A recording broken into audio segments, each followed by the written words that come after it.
Hello, hello, hello. Um, all right. So, this is probably going to be a quick lesson today. What we're doing for February is talking about shape and proportion. And I don't want you to think about, at least in these first couple weeks, I don't want you to worry too much about mark making like we did last month. This month, we're going to start out with just shape and proportion. And then as the month progresses, like probably your homework later in the month, I'll be asking you to integrate just a little bit of your, what is happening in my hair there? A little bit of your mark making lesson into your homework. Hello, Annie. Welcome. So, um, today I'm going to start with this image here, and I have printed it out, obviously. Um, I did link this image to you guys when I had to cancel. No, I don't know, a couple weeks ago, but I'll link it to you again. This is a free image that I just downloaded off of, I think it's Pexels. I think it was Pexels, but I'll get you that link again. So, with shape and proportion, basically what we're going to be discussing is how everything you want to paint or draw is made up of shapes. So instead of looking at this and saying, this bok choy here, let's see, the leaf comes up and then it kind of curves this way and then it like folds over and I don't know what's happening there. And instead of that, we're going to start analyzing each image and looking at it as a single simple shape, at least to start. So my printer is running out of ink, so my printing is kind of bad. But so to start out, we're going to pick what I tend to think of as like a hero shape. So the hero shape is a shape that you can refer back to throughout your drawing to compare other things to. And when I'm picking a hero shape, I like to pick something that I can see the vast majority of it. It's got a relatively simple shape to it. And I think it's of a size that will be good to measure other shapes by. So in this image, my first instinct was to go for this concrete block as the hero shape because it's fairly large. It looks like a good standard of measurement. It's a very specific, tidy shape.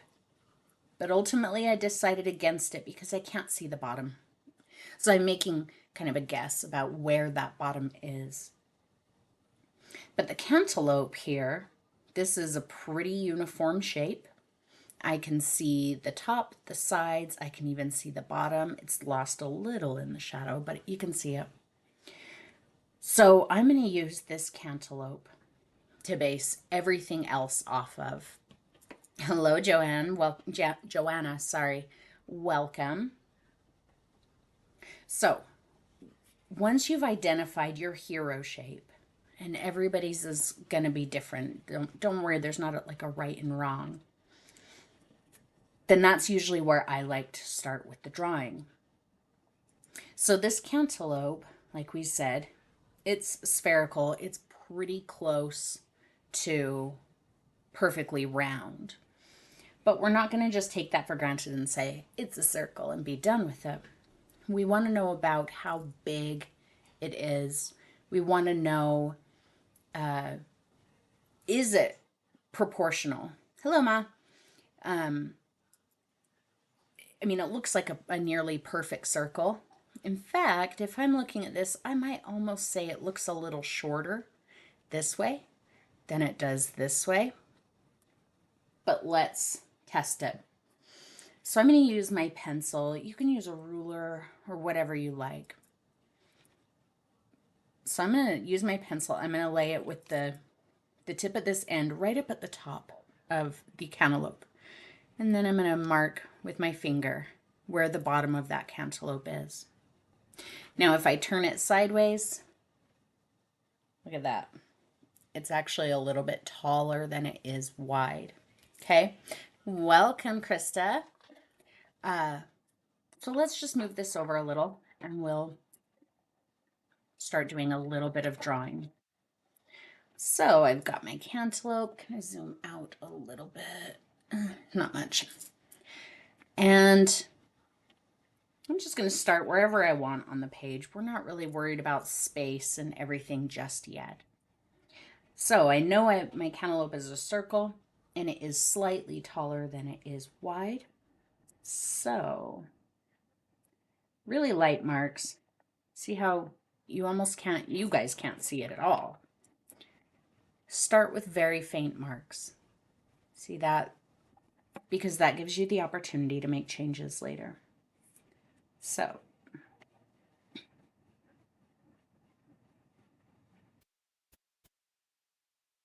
there's my cantaloupe. Let me check it. So top to bottom. And yeah, not too bad. It's pretty close. So that is my hero shape sorted. Now, when I'm going on to the next shapes, I like to start with the ones that are touching it. But let's back up and talk about what a shape is for just a moment. So when I tell you that I want you to be looking at these and finding the simple shapes, a simple shape can be geometric, like our cantaloupe and our brick. We got a rectangle and a circle. But some of your shapes aren't going to be perfect geometrics, like this butternut squash or the bok choy, things like that. So we're going to give them very general shapes. So if I look at this bok choy, for example, I'm going to look at kind of the silhouette of it. So rather than saying the bok choy is shaped like this, instead, I'm going to say the bok choy is shaped right about like this. So it's not a geometric shape, really. It's almost an upside down triangle, you know, that just kind of disappears down here. But I do have a little bit of a flat spot there. So it's not geometric, but that's the simple shape of it. Same with the tomatoes. These are, when you look at it, you see all of the details, the lines in the tomato, the little stemmy bits, all of that. But I want you to see instead that it's an oval. Very simply put, it's an oval. So I'm just going to kind of start sketching this a bit and explain the shapes as I go.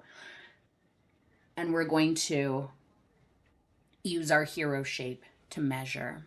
So what I mean by that is, let's measure the cantaloupe again here. So there's my cantaloupe. Now if I hold it up to the brick, I see that the brick is roughly 1 cantaloupe and a half. If I come back down to here, I'm assuming the brick ends right about in here, so roughly center. So let's measure the cantaloupe I drew right there. I'm just gonna make a little notch with my finger. And the brick, we're gonna say that's 1 cantaloupe, and let's just make a little mark there, and a half of a cantaloupe, roughly.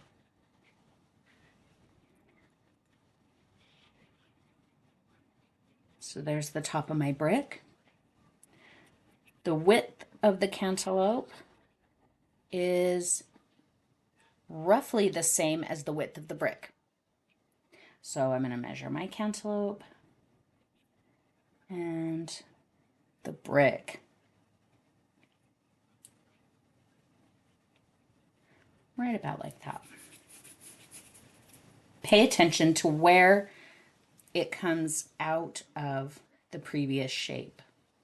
So it's not coming out of the center, which would be like right here.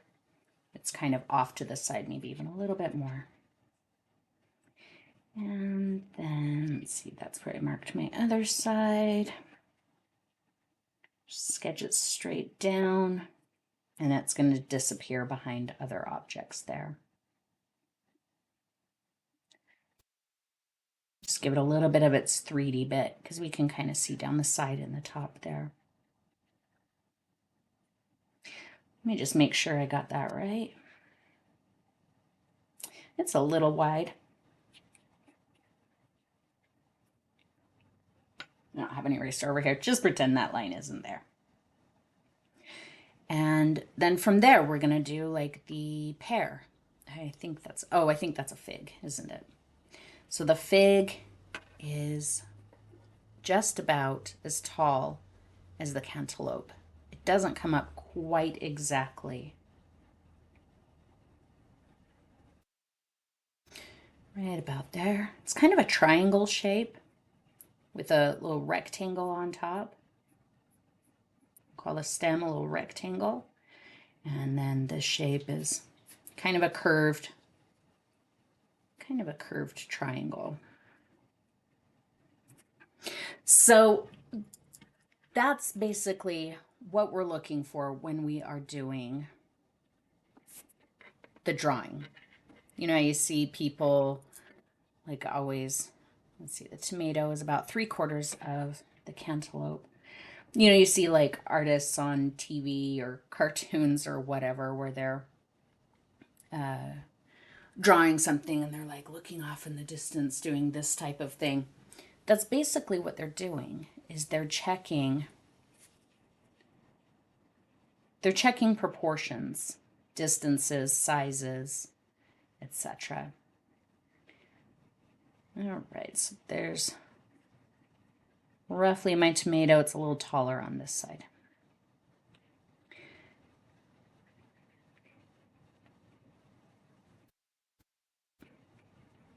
And this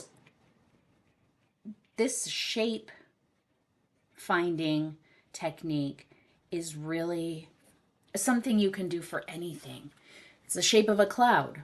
Does that cloud, you know, is it like a long sweep of like a triangle in the sky? I mean, sure, the cloud may not actually be a triangle. It might come out of there, you know, something like that. But this is the general shape of the triangle. A person's face is, you know, essentially like an egg shape. That's a shape. Their neck is going to be like a rectangle. Everything is a shape, even a tree. So let me see. Do I have a painting here? One sec. Don't have one. Okay, this one will do. So I've got this painting here with these trees. This one's kind of an oval shape. This one is almost like a diamond shape. So I would say from here to there, to there, to there. And then the insinuation is that it comes back down like that. So if you're looking at trees in the distance, rather than saying it's got a trunk and, you know, here's my tree, look at the tree as an overall shape. So if we're going to do a landscape, let's just say here's the canvas and our ground, it's going to be a rectangle. There, our ground and our sky, 2 rectangles. Welcome, Sasha. We're glad you made it. Yeah, so 2 rectangles, the ground and the sky.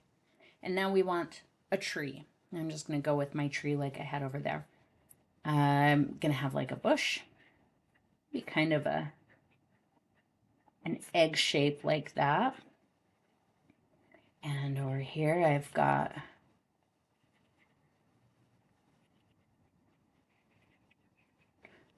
that's gonna be my tree. Now I know that doesn't look like a tree, but that's the general area that the tree takes up. You can have bits that come out of it. You can have bits that are empty where the tree doesn't exist or whatever. But this is the basic shape. Same here. Maybe this bush, you know, it's a little wild, but it's generally in this shape. So what I want you guys to be focusing on this week, and this is something you can do whether you're making art or not. If you're just watching TV or looking at a magazine or waiting in the car somewhere, you can look at things around you and just try to figure out the different shapes of them. Just think about it. Like let's say you're sitting in a drive-up line at a drive-up window and you're having to wait a while and you see a car. I can't see this pencil real well. There's my marker. You see a car. We're just gonna figure out what shapes that car is. So we could start with the wheels. Wheels are a good hero shape for a car. So we have the circles for the wheels. Now we have the body of the car, which is basically a rectangle. Clearly, I'm just doing like like a soapbox car or something, just for examples. So it's kind of a rectangle. Maybe up on the top, it's not quite a rectangle. It's more like a, what do they call that? A rhombus. And then within that shape, we have other shapes. We can split this one and we can turn that into a rectangle and a square and a triangle. Same here. We might have like an oval here for headlights, some more rectangles, etc. And once you've kind of started sketching out the shapes, once you've got all that and you're pretty happy with your proportions and everything, that's when you can come in and start saying, okay, there is a bit more of like a blend between these. Maybe this one sits at a bit more of an angle. Maybe this one curves a little. Same here, this kind of blends down, and maybe this curves a bit. Then you can start refining things. So don't hesitate to just simplify things way too much, because you can make changes then. Does this make sense? Do any of you guys use simple shapes when you are drawing or painting? Like, do you consider the shapes of your elements and kind of start in that way, or is this a fairly new concept? Um, okay. Oh, shapes can also be just very organic. They can be geometric, like I said.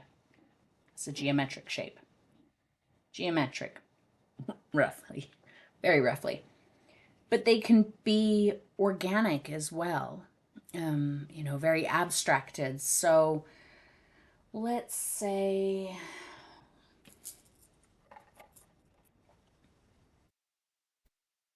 yeah, sometimes with man made items. Excellent. All right, I'm manipulating an item here. All right, we have this tube of paint. See if I can get it to stand up so you can see all the wild. There we go. So we're going to look at this tube of paint and determine what shapes it's made out of. You usually use a grid. I do really like a grid, Annie. When I'm doing something very specific like a house or a face or something like that, I prefer a grid as well. But if you're painting a tree or something a little bit more abstracted, I find that it's super helpful to look at the overall shape so you don't end up, with like lollipop trees, right? I actually have a little exercise that I do fairly frequently to help me get trees that are a little bit more realistically shaped that falls into this. So I'll demonstrate that for you too. But let's do this paint tube. So I'm going to say kind of the hero shape here is the tube from here to here. And it's kind of shaped about like that. Kind of a rectangle. And then it pinches down.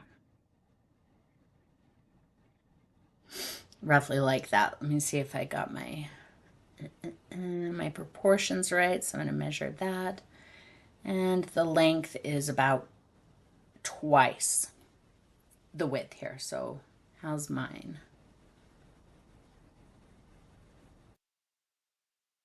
Not too bad. It's a little bit longer, but that's better. And then our next shape is kind of this cylinder here.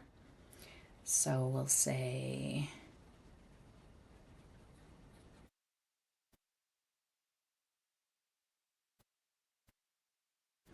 and then another cylinder that's just a little bit wider, not a lot wider. I'm not worried about the little bumpy details or anything right now because those are details. Then over here we've got this weird shape. So we're going to look at that and kind of decide what's the closest thing to it. So it's flat here and then it kind of curves around. It's almost like a twisted triangle. So let's do that. We're going to do the line and it's going to come down around and connect up to the body.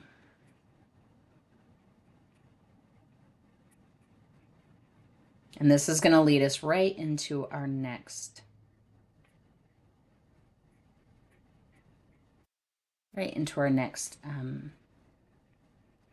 topic, which is proportions. So this doesn't look great because there's no details. It's just the shape. If I come in and I start putting the contour lines in and everything, then, we can start making it look a little more 3D. But the next thing we're going to talk about, because we did shape and proportion, and now we're going to talk about angle. And this is actually kind of a bad image for angle. Like I said, I downloaded this off of Pexels. I don't know if I'm just looking at it wrong. I guess it's a piece of fabric, but the angles on the table don't seem to make a lot of sense. So if you see the table here and here, if I lay a pencil right along that line to see how the table moves, they don't match up. I'm just going to assume it's because of this fabric in the back. So, kind of in the same way that we look at proportions, by measuring with our pencil, we can do that with angles as well. So obviously the concrete block is straight up and down, and we can test that here. But our bok choy, or our tabletop, let's say our tabletop, kind of sits at about that angle. So if I take it and I move it down to here, where does it go through? Kind of the bottom of the cantaloupe. Looks like it would be right about like that. Let me test it. That's pretty close. Pretty close to the same angle. And over here. That's such a hard one because it's such a strange angle that doesn't make sense.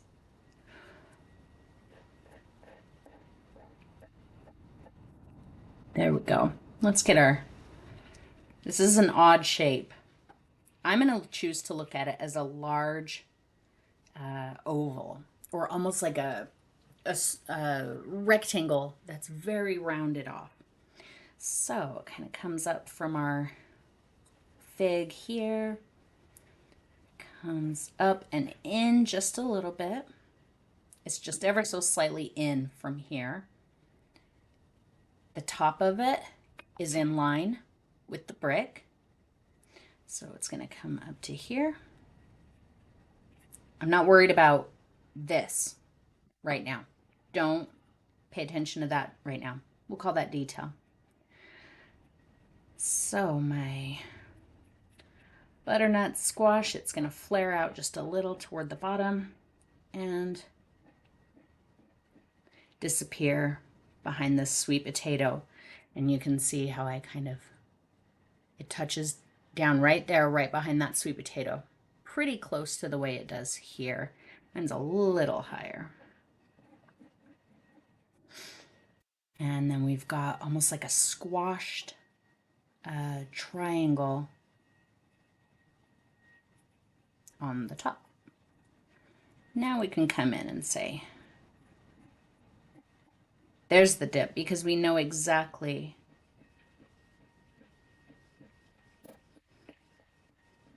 where the other elements of the shape are. Now when we get to our tomato, we can start breaking down these shapes a little bit more. So in here you can see the tomato has kind of like it's almost like a little rectangle that's kind of squished. So we'll say here, it's kind of got this shape, comes up right about like that. And it does come up a little outside of the shape.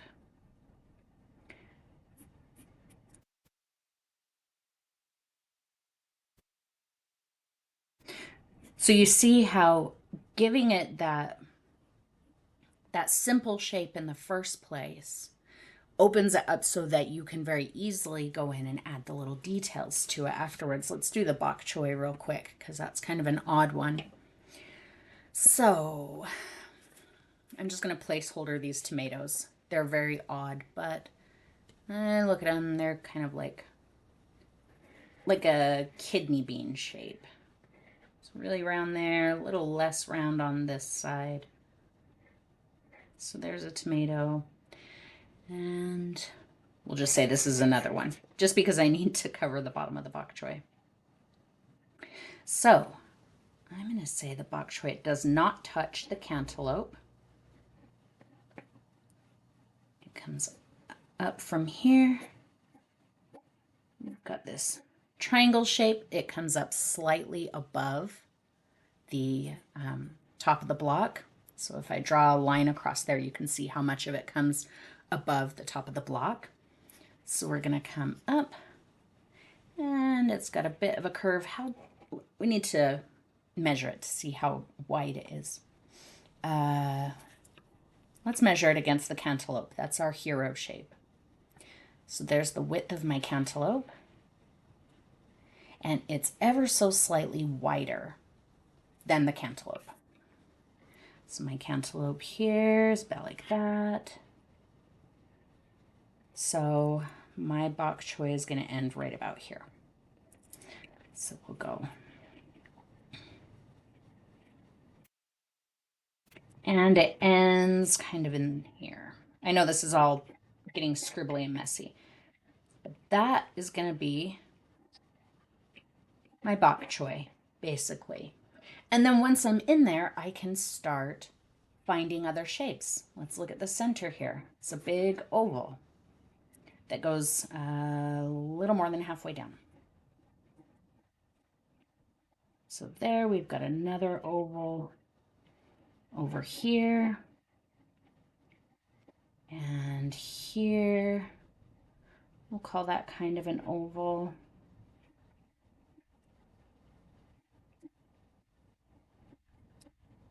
And then the shape down here is almost like a rectangle.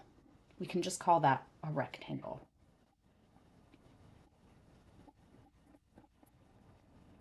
So there's our bok choy. Everything else is detail work. Oh, there's another leaf of the bok choy, like back here. It looks like a circle that's kind of cut off. So we'll just do that.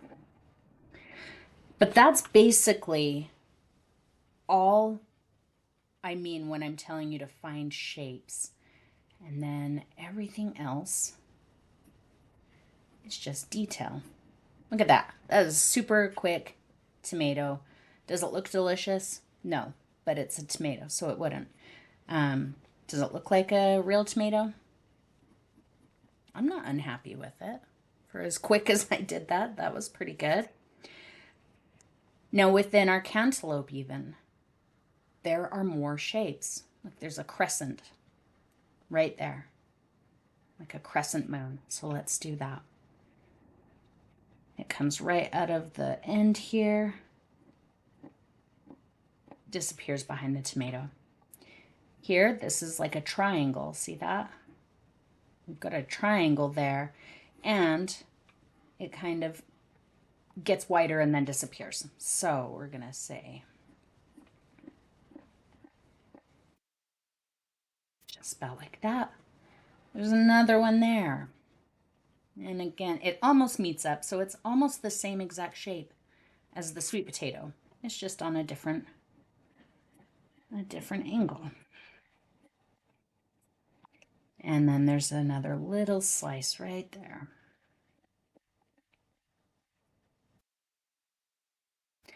So that's basically our cantaloupe.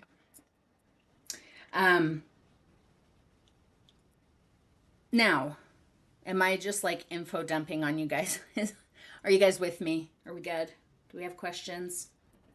Because we're going to move into one more concept, and then we'll go over homework for last week. So the next concept that I want to talk about, so we've got our shapes, we've got our proportions based off of our hero shape, and we've got our angles. So the next thing we want to do to refine our shapes, you guys are good, awesome, is we want to look at negative shapes. And I know I have it's like grubbed all over. Let's find, actually, I'm going to use my marker on here. Let's do it this way. Okay. So does everybody understand what a negative shape is? A negative shape are the shapes that are created between elements. So this is a negative shape. This whole white background, everything, that's negative shape. The table, like all through here, those are negative shapes. So we want to consider those too, because you might have your, let's say your brick and your whatever the heck that is, butternut squash. But if the negative space is shaped wrong, like here, this negative space is almost exactly, we're going to call the top of this fig a detail. So it's almost exactly a rectangle. That's basically a rectangle. So we're going to check that here. Do we have, oh yeah, my brick goes in a little farther. It's basically a rectangle. It's, yeah, Yeah, negative shapes can be difficult because you are essentially looking at something that isn't there. You're paying attention to what's not there. But sometimes what isn't there is more important to the overall image than what is there. In this image, maybe not quite so much. But look, we've got some really interesting little shapes in here. We've got this one. Can you guys see? Yeah. So that's almost a geometric shape in and of itself. So that would be basically bok choy leaf, basically something like that. You don't have to go in and like draw all of your all of your negative shapes, but it's good to at least look at them and say, okay, that's a really long kind of a triangle right there. So do I have that here? Not too bad. My shape is a little bit different. It's not quite as long, so I could probably bring that down farther. And then overall, like, this is all going to be your negative shape, the whole shebang. But I like to look at the small elements. This is a small element of negative space as well. Roughly a rectangle again.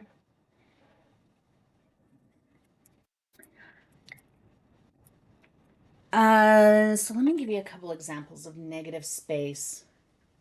I like to focus on negative space in my paintings, especially my landscapes. And I feel like my paintings where I've put a good focus into the negative shapes, they're typically better than the ones where I just kind of like wing it and don't really have much going on in the way of negative shapes.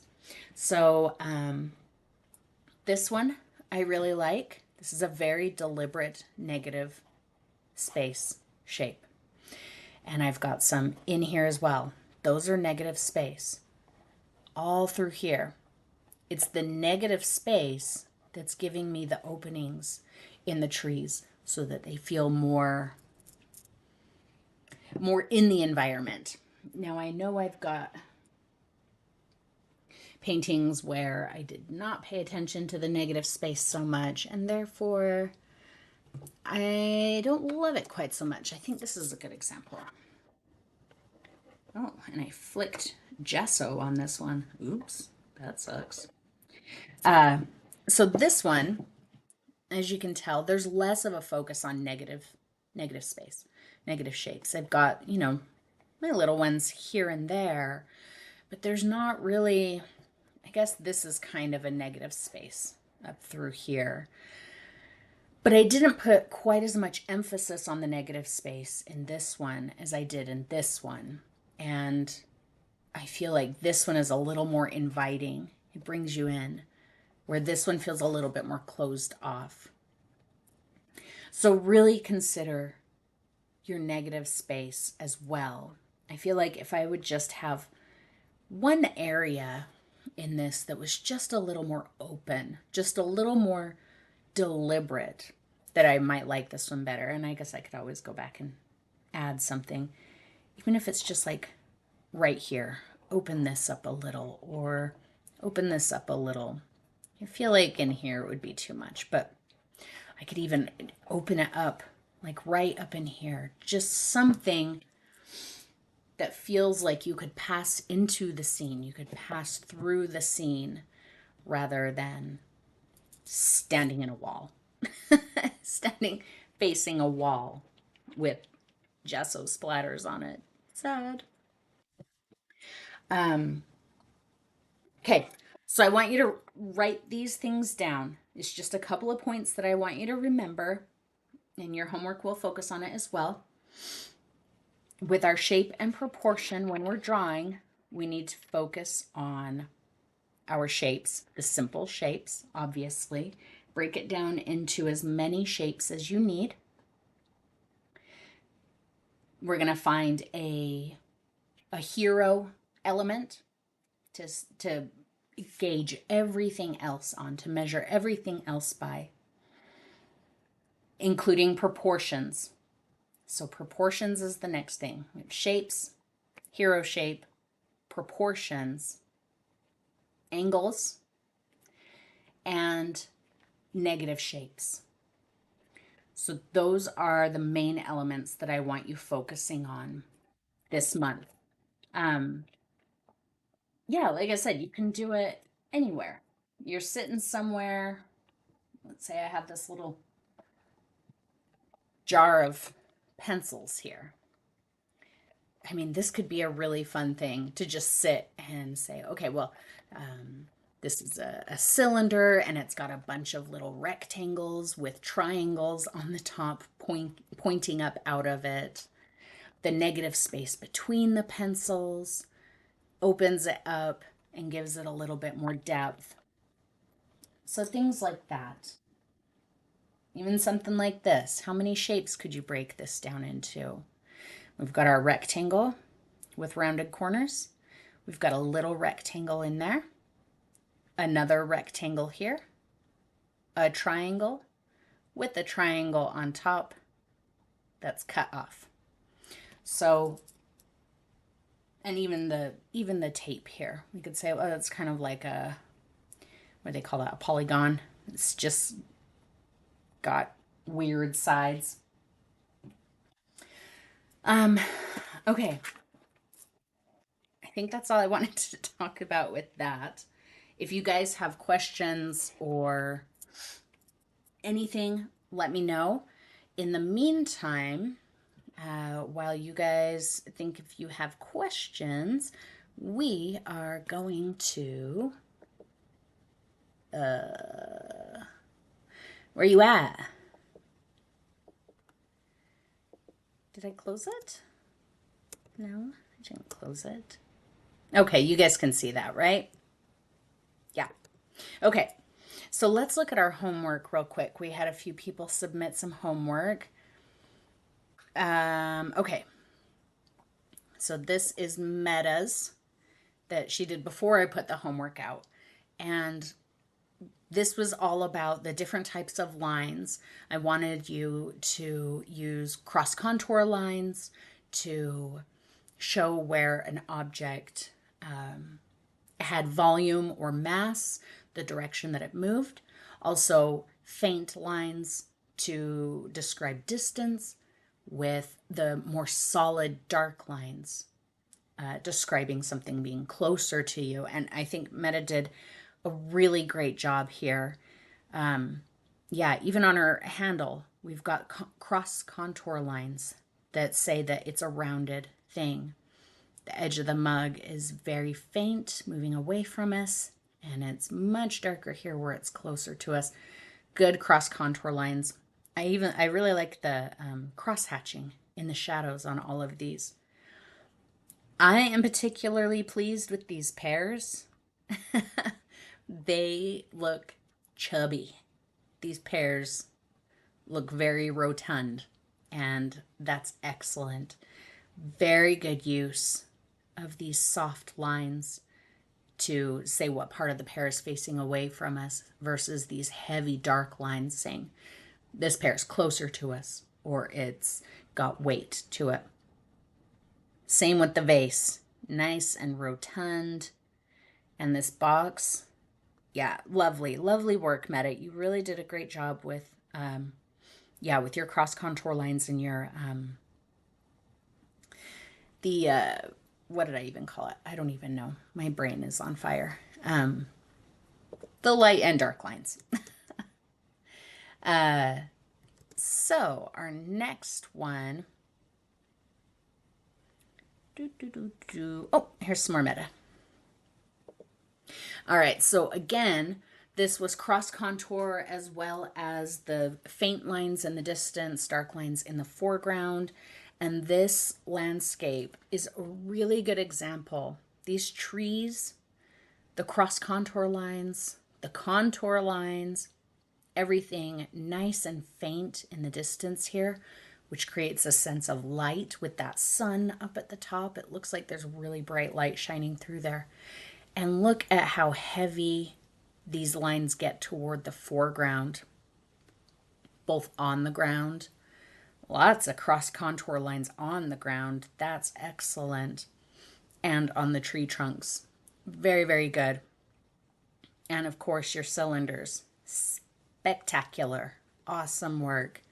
The only suggestion I have is going to be up on this landscape here. The only line, and it's more of an implied line, it's where the sky and the ground meet, where those colors meet. There's not a drawn line here, which is great, but the implied line between them is still pretty solid. I would almost, you could have it be a little more solid here on the edges like it is. It's not perfectly solid, but I think that's a good transition. But as it moves toward the center here into the distance, I would break that transition right here just a little more so that there's less of a definite sky ground there. I know implied lines can be a little bit, they can be a little bit tricky because you're not drawing a line, so you tend to not think of it as a line. But yeah, fade the difference between those two colors through there, and I think that's spot on. Spot on. Have a good time with your new washer, Krista. I know exactly how horrible that is to have to go through that. Been there, especially this year. All right, Debbie. Is Debbie here today? I don't see her. All right, Debbie. So let's see. So first we have this little landscape, which is perfectly executed. Really, really nicely done. I love how faint those mountains are. And it's not just that the color is soft. Those lines are very soft. They're kind of broken. They fade. Yeah, really nice work. And this one looks like it's even farther away than this one because of how soft your line work is. As we come forward, this horizon is a little more solid and darker, which is perfect because it's closer. The road comes forward, it gets darker. We've got nice cross contour lines in the ground here that give it some, makes it look like it's flat, but not perfectly so. It's got a bit of a roll to it, which I like. And these organic, just scratchy little plants are excellent. My only critique with this one is the road stays pretty dark back here. So I would lighten that as it moves back. In the middle, it definitely gets lighter. But this line on the edge of the road, this is better, right here. This is a bit dark. If you feel like you're gonna lose that, if it fades back with everything else, then maybe change the texture a little bit, or the cross contour lines. Make sure you've got very deliberate horizontal cross contour lines on the road here, let's say, and more curved on the ground on the side. Find a different way to differentiate between the ground and the road other than value. Otherwise, that is just really beautiful. Let's see. Dang it. I can't slide it once I zoom in. On your cylinder, great. We've got the nice soft line, the heavy one. I would, up here, I would maybe almost do this backwards from what you have. I would keep it a little softer in color up here and a little darker as it comes down, just simply because there would be, the shadow would be down inside, but we haven't really gotten to value in shadow yet, so I guess that doesn't really matter. But yeah, your cross contour lines, very nice, very nice. I would maybe add just some super faint ones on this light side, simply because it almost, without them, it almost looks like it could be pinched there. Like it's nice and rounded on this dark side, but then it's kind of creased right here. But this apple, this is excellent. This is really beautiful. Like, I have nothing else to say.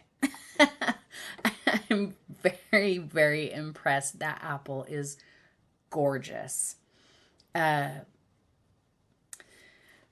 I know I told you to put even faint cross contour lines on the cup here, or the cylinder, but I'm not really telling you to do that on the apple here. I think it's got a little more detail to it, like this dip on the top. That dip on the top is doing a lot of work. If you didn't have that dip there, I think this would look flat. But this curve, this cross contour line, along with this edge here, it says that this part of the apple is kind of bulging forward and catching a lot of light. So, no notes. Beautiful work. And whoops. Let's see. And Donna, we got our cylinder. Ooh, you got 2-point lighting in your shadow here. Heck yeah. It looks like there's 2 different lights hitting it, so it's casting 2 different shadows. And you're cross-hatching in there. Gorgeous. This is really nice. Nice and faint back here. My only suggestion, Donna, is on your cross contour lines, we kind of have an implied line right here. I assume you guys can see my mouse. You can see my mouse, can't you?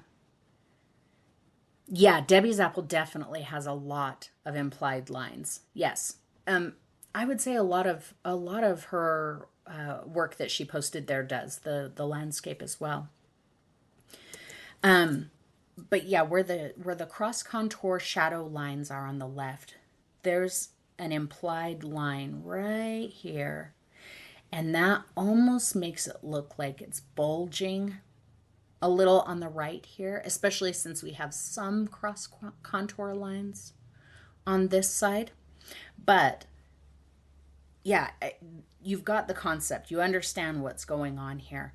Just get a little bit bolder with those cross contour lines, and a little bit more even, rather than having kind of a oval in here. And I think it's great. Your line work with your pencil is really nice. I like that it's mostly an implied line here on the left. So that's really good. Good job. And Krista, dang it, she had to run before I could get to her homework. All right. So here's Krista's cylinder. Nice work with your cross contour lines. I would like to see just a little more implied lines through some of this. Like the line here is very distinct on both sides. Try implying a line through the cross contours. So if the cross contour marks all start kind of in this exact same area, that's going to imply that there's a line there. Yeah, this is nice and soft inside, and nice cross hatching down in the shadow there with a good implied line. This is what I'm talking about, Krista. When you come back to see this, see how your shadow here has an implied line. It definitely has an edge, but you didn't draw a very specific line like on the sides here. So that's what I mean by try to see if you can get those edges to be just a little bit more implied. But yeah, that looks nice. I love that shadow. And ooh, cracked flower pot. Look at those implied lines on this one.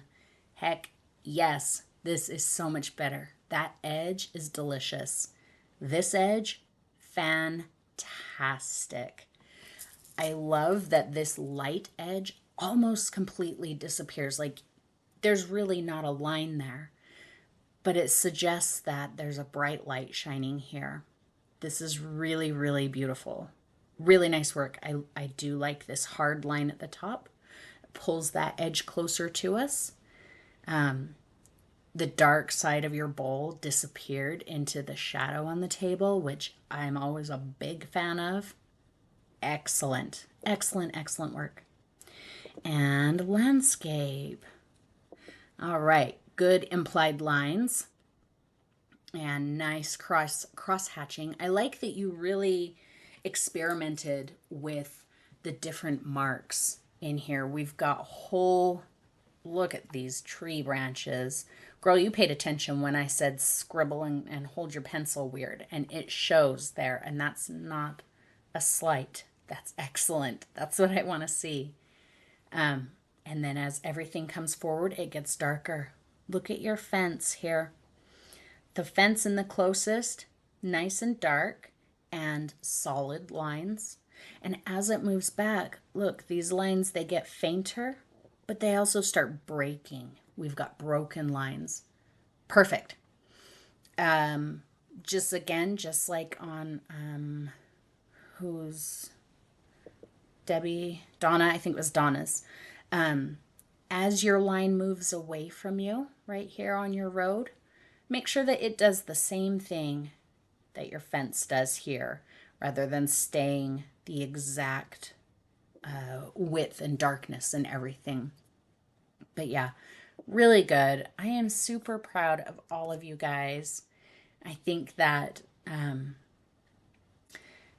yeah, I think you guys have been really rocking it. It's been really exciting for me. I've seen a big difference already in a lot of the art and sketches and things that I've seen you guys do. I think that line work alone, your mark making like we did last month, I think that part alone is enough to really start to elevate your art. And I've seen that in a lot of you guys, and it's so exciting to me. But also, once we start, getting our shapes and our proportions and angles and everything, I think that combined with your mark making, you guys are going to start to see, just with those two small things, a big difference in your art. And I'm really excited for that. And I hope that you are too.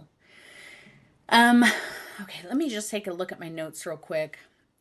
I've been free flowing this whole time, and I'm not sure what I put down already for your homework. Okay, we did all of that. No, I don't even have your homework set out just yet. So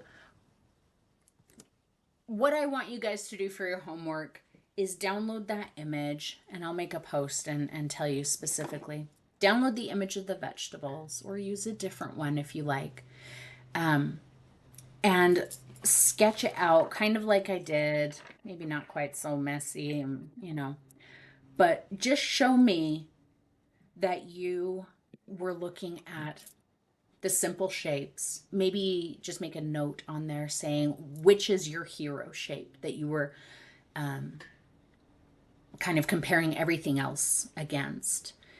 So focus on your simple shapes, your hero shape, your proportions compared to your hero shape, your angles, and your negative space. And I mean, you do that, that's all you got to do. You don't have to, don't worry about mark making. You don't have to shade or anything. This is all just about shapes. I know, Annie, life it's been a year already, hasn't it? Yeah, I'm trying to get back to normal now. I really haven't done much of anything this year so far except for these classes. Um, and yeah, so I'm trying really hard to get back into kind of the swing of things. But you guys doing your homework and showing up for these classes is really a huge um, point of inspiration for me. So I really appreciate it. Um, because we missed, where's my phone? Because we missed last week, I do have 4 weeks set aside for each lesson. So I think on the 22nd, the last Sunday of the month, I'll probably just combine the last 2 classes because they're mostly just like exercises and stuff. So we'll just combine the last week into one. And yeah, that's what we'll do. So you promised to start doing your homework. Good job. Yeah, obviously I'm not going to come after anybody if you don't do your homework at the but I would like to see it. So, all right, you guys, if you don't have any other questions for me, I'm going to let you go, but please feel free to drop questions in Discord and tag me. If you're not on Discord and you refuse to get on there for some reason, and drop them in the notes or the comment section of my most recent post on YouTube. And yeah, that's it. So thanks for hanging out with me, everybody. I enjoyed today's lesson, and I hope you did too. And I will see you again next week. I might actually go live for some painting publicly this coming week, but I might do one privately as well. So, all right, guys, I'm going to stop talking now for realsies. Love you to pieces, and